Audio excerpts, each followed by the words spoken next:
when I'm starting talks like this, I usually do a whole spiel about sustainability because a lot of people out there don't know what that is. This is a crowd that does know what it is, so I'll just do like the 60-second crib note version, right? So just bear with me, we'll go real fast, fill in the blanks. Sustainability, small planet, right? Picture little Earth circling around the sun. About 1 million years ago, a bunch of monkeys fell out of trees, got a little clever, harnessed fire, invented the printing press, made luggage with wheels on it, and built the society that we now live in.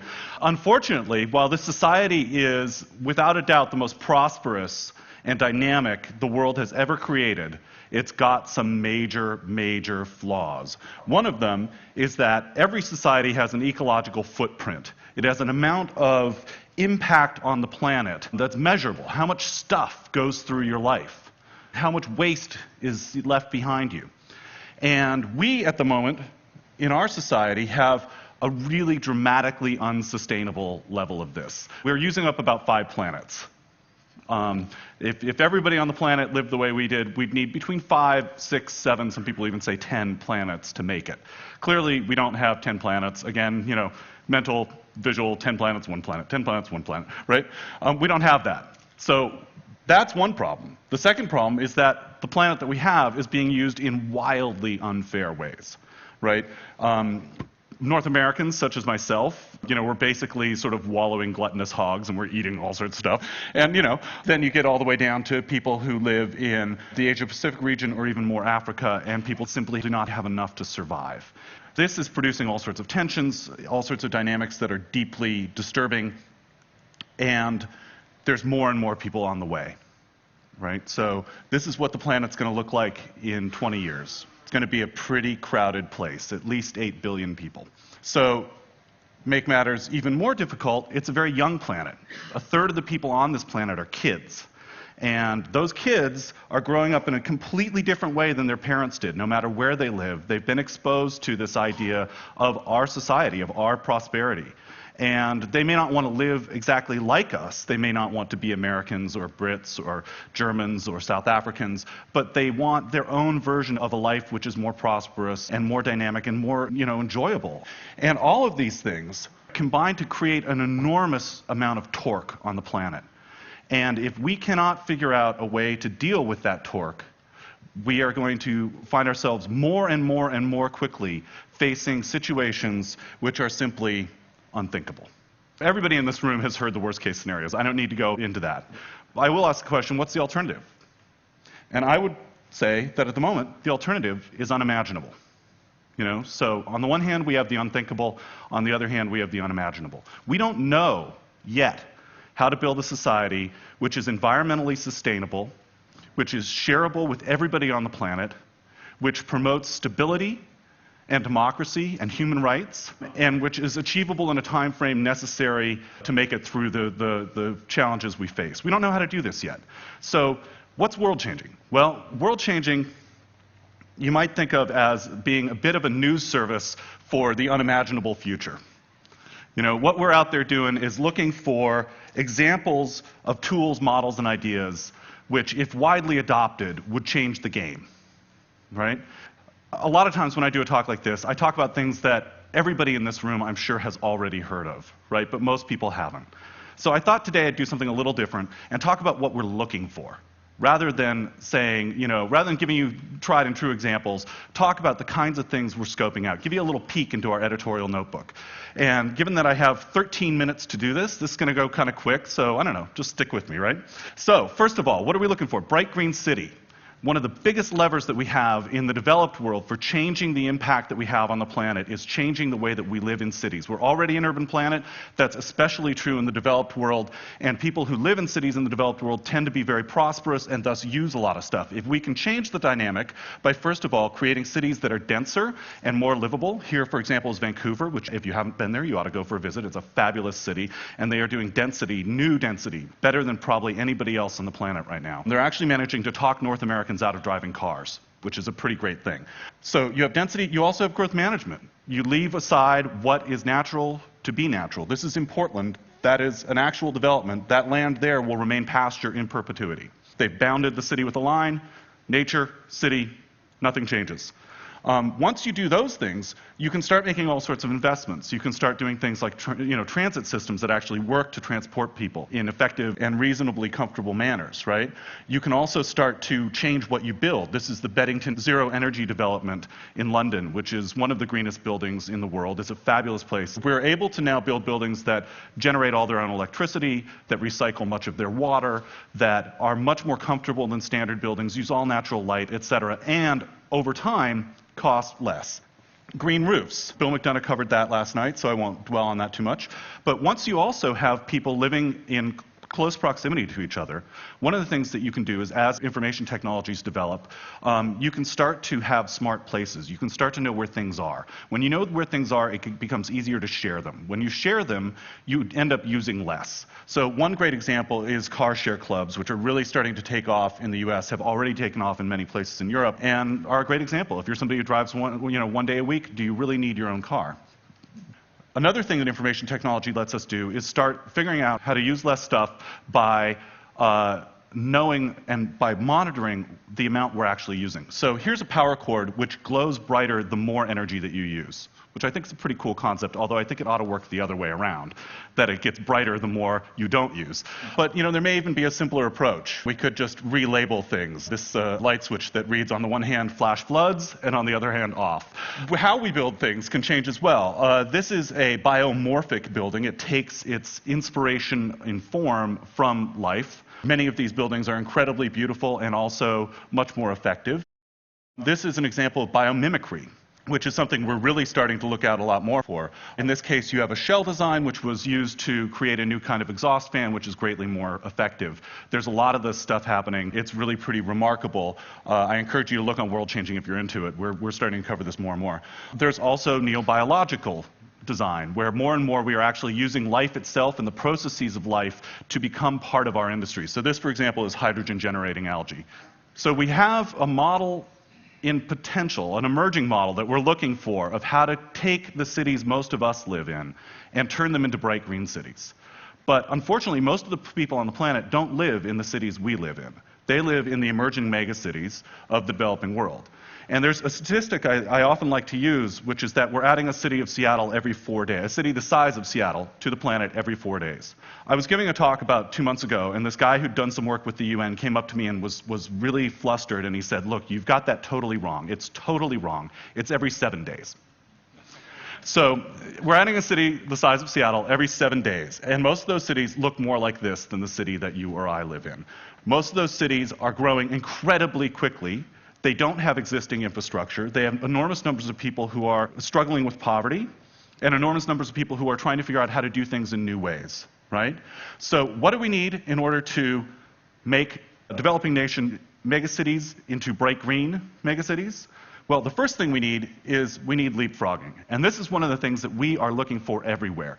The idea behind leapfrogging is that if you are a person or a country who is stuck in a situation where you don't have the tools and technologies that you need, there's no reason for you to invest in last generation's technologies, right? That you're much better off, almost universally, looking for a low-cost or locally applicable version of the newest technology.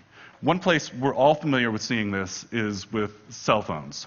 Right? All throughout the developing world, people are going directly to cell phones, skipping the whole landline stage. If there are landlines in many developing world cities, they're usually pretty crappy systems that break down a lot and cost enormous amounts of money, right? So I rather like this picture here. I particularly like the Ganesh in the background talking on the cell phone.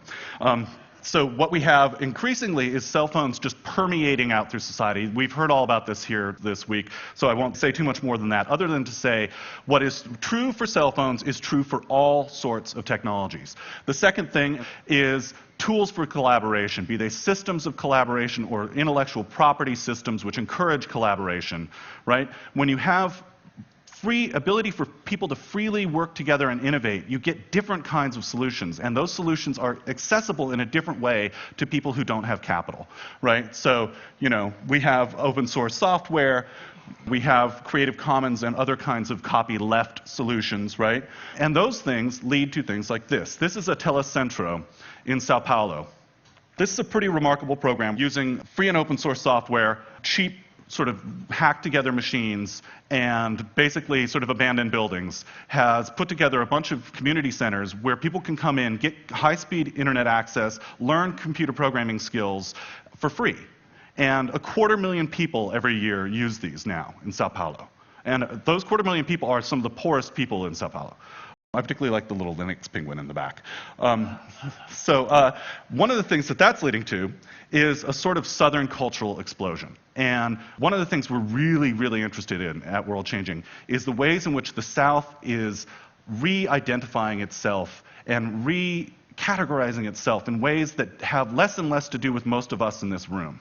So it's not, Bollywood isn't just answering Hollywood. Right? Brazilian music scene isn't just answering the major labels. It's doing something new. There's new things happening. There's interplay between them. And, you get amazing things like, I don't know if any of you have seen the movie City of God.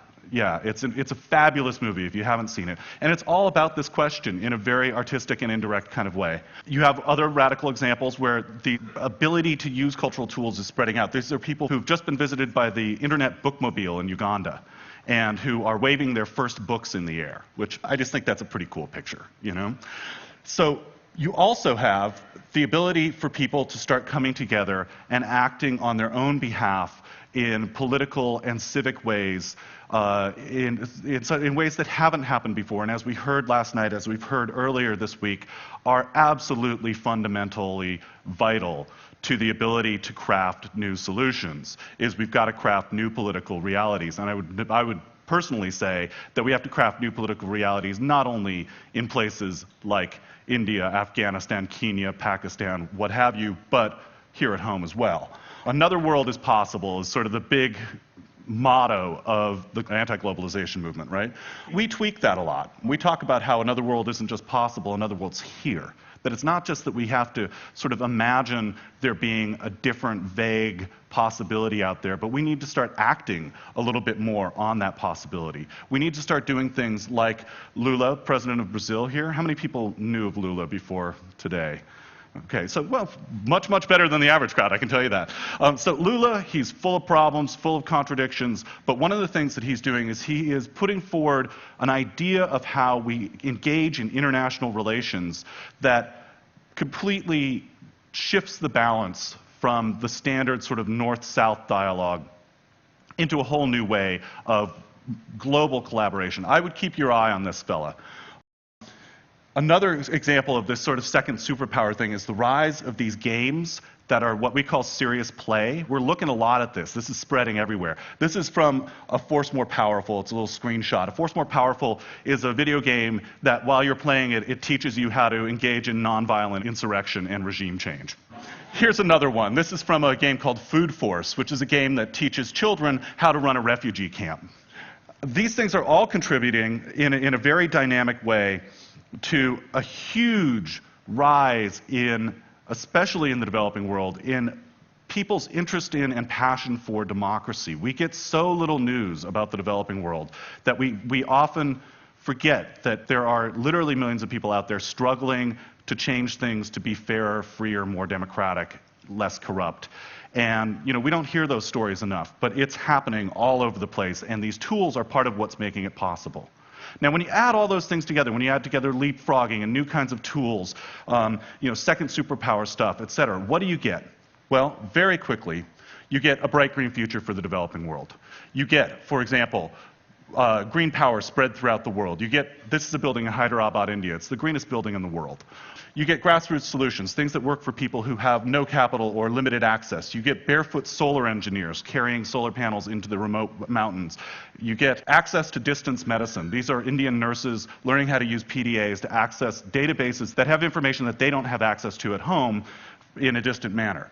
You get new tools for people in the developing world. These are LED lights that help the roughly billion people out there for whom nightfall means darkness to have a new means of operating. These are refrigerators that require no electricity. They're pot within a pot design. And you get water solutions. Water is one of the most pressing problems. Here's a design for harvesting rainwater that's super cheap and available to people in the developing world. Here's a design for distilling water using sunlight. Here's a fog catcher, which if you live in a moist jungle-like area will distill water from the air that's clean and drinkable. Here's a way of transporting water. I just love this. I mean, carrying water is such a drag. And somebody just came up with the idea of, well, what if you rolled it, right? That's a great design. This is a fabulous invention, Life Straw. Basically, you can suck any water through this and it will become drinkable by the time it hits your lips. So, people who are in desperate straits can get this. This is one of my favorite world-changing kinds of things ever. This is a merry-go-round invented by the company Roundabout, which pumps water as kids play. Yeah, seriously, give that one a hand. It's pretty great. So, and the same thing is true for people who are in absolute crisis, right? We're expecting to have upwards of 200 million refugees by the year 2020 because of climate change and political instability. How do we help people like that? Well, there's all sorts of amazing new humanitarian designs that are being developed in collaborative ways all across the planet. Some of those designs include models for acting, such as new models for village instruction in the middle of refugee camps, new models for pedagogy for the displaced, and we have new tools. This is one of my absolute favorite things anywhere. Does anyone know what this is? Exactly. This is a landmine detecting flower. If you are living in one of the places where the roughly 500 million unaccounted for mines are scattered, you can fling these seeds out into the field, and as they grow up, they will grow up around the mines, their roots will detect the chemicals in them, and where the flowers turn red, you don't step. Yeah. So seeds that could save your life. I also love it because it seems to me that the tools we use to change the world ought to be beautiful in themselves. That it's not just enough to survive. We've got to make something better than what we've got.